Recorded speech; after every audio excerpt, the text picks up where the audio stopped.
biggest dangerous machines. Mankind has invented a lot of machines to help himself progress forward. There are a lot of scientific machines.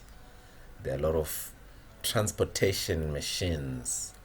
There are a lot of telecommunication machines. Out there in space, there are a lot of satellites which are used for telecommunications and also to communicate with deep space machines. Apart from that, some of these machines are used for exploration. Some are used to transport cargo. Some are also used in the mining industry.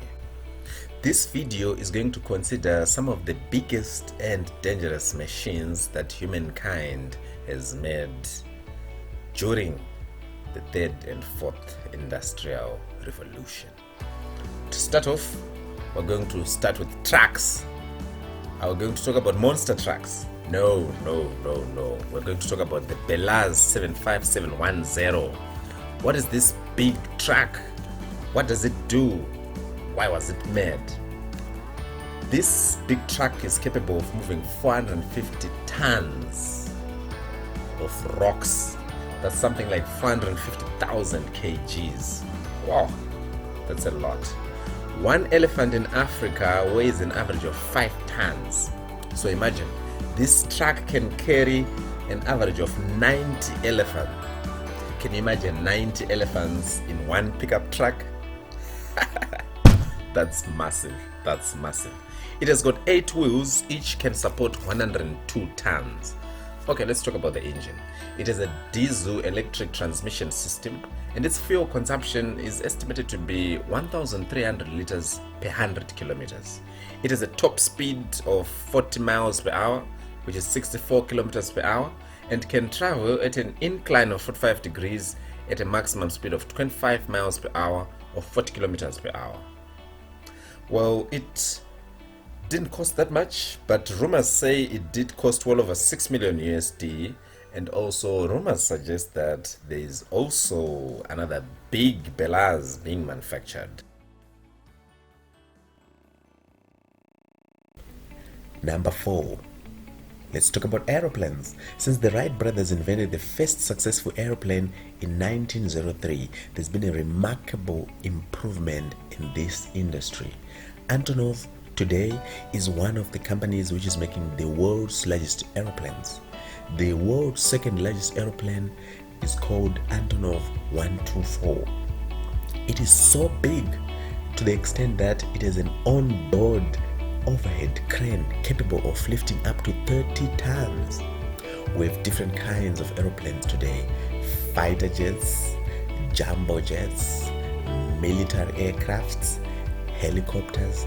But of all these flying pieces of engineering, the greatest of them all is the Antonov 225. Okay, let's talk about the Antonov 225. Antonov AN225 Miria is the world's biggest airplane, which weighs over 285 tons. It's a staggering wingspan of 88 meters, a top speed of 850 kilometers per hour, and a range of 15,400 kilometers. Imagine.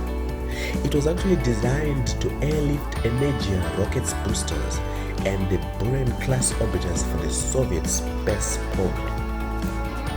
Antonov AN225 can carry a maximum payload of over 250 tons. It has a cruise altitude of around 9,000 to 12,000 kilometers. It has a maximum takeoff weight of 600 tons. Its estimated cost is 250 million US dollars. Wow, it was worth it.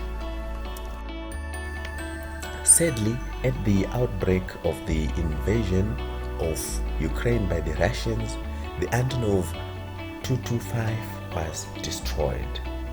However, during its operation, it actually operated with a crew of 6 and had a fuel capacity of just above 300,000 kg.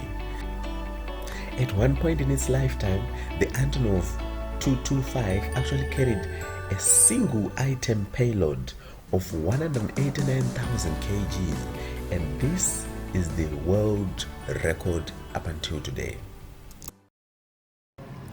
Number 2, the Prelude FLNG. What is the Prelude FLNG?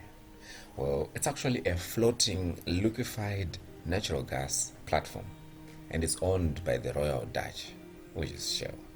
It was built in South Korea by Technip Samsung Consortium. These guys are very rich. The hull was launched in December 2018. On full capacity, it carries a crew of approximately 240 people. Okay, enough of this history. Let's talk about scientific figures. Well, the Prelude FLNG is actually longer than the Eiffel Tower in Paris. It's 488 meters, which is about 1.6 feet long, and 74 meters, which is about 243 feet wide. It is made up of approximately 260,000 tons of steel. Wow, that's a lot. Where did this steel come from? Apparently, China is the biggest steel producing country. Yeah, it's true. In 2020 alone, China was accountable for producing 57% of steel in the whole world. Analysts estimate that the vessel is worth about 10.8 to 12.6 billion. Please note, Shell has never confirmed the actual cost of the Prelude FLNG. It was built to be used 200 kilometers off the west of Australia in the Prelude and Concerto gas fields on the Browse LNG base. What is the output of this big vessel? It produces about 110,000 barrels per day, which is a mixture of liquefied natural gas, condensate, and liquefied petroleum gas. Despite being made up of steel, it has an estimated lifespan of only 25 years. Number 1. The International Space Station. In order to really observe the stars, the moons, especially Mars, mankind has built the International Space Station. It was built through the cooperation of 15 different countries. Of course, the United States was at the forefront. We have NASA, JAXA, ESA, CSA, and Roscosmos, which are some of the space agencies which are involved in the operation of the International Space Station. Well, where do we find it? Up in the sky. It orbits at a staggering height of 408 kilometers. It circles the Earth in roughly 93 minutes, completing 15.5 orbits per day. Okay, how old is the ISS? It has been in orbit for 23 years. It carries a crew of 7. This crew of 7 man this 95 billion piece of engineering. It weighs over 444 tons. It has a length of 73 meters, which is about 240 feet, and a width of 109 meters, which is about 360 feet. Okay, so if Usain Bolt was to run from one end of the ISS to the other, you would take how many seconds? How many? Anyway, never mind. A brief history about the ISS. I mean, who suggested that we even build this thing? This program evolved from the Space Station Freedom in 1984. The ISS is the largest artificial object in space. It is composed of 2 segments. The Russian orbital segment, guess who runs this one? Oops, the Russians. And the United States orbital segment, which is run by the United States and other states. Okay guys, rumors say that the Russians want to build their own, and they're going to call it OPSEC. What a name. Okay, anyway, why did we build the International Space Station? It was originally intended to be a laboratory, an observatory, and a factory, while providing transportation, maintenance, and low Earth orbit staging base for possible future missions to the Moon, to the asteroids, to the Mars, and to the Mars.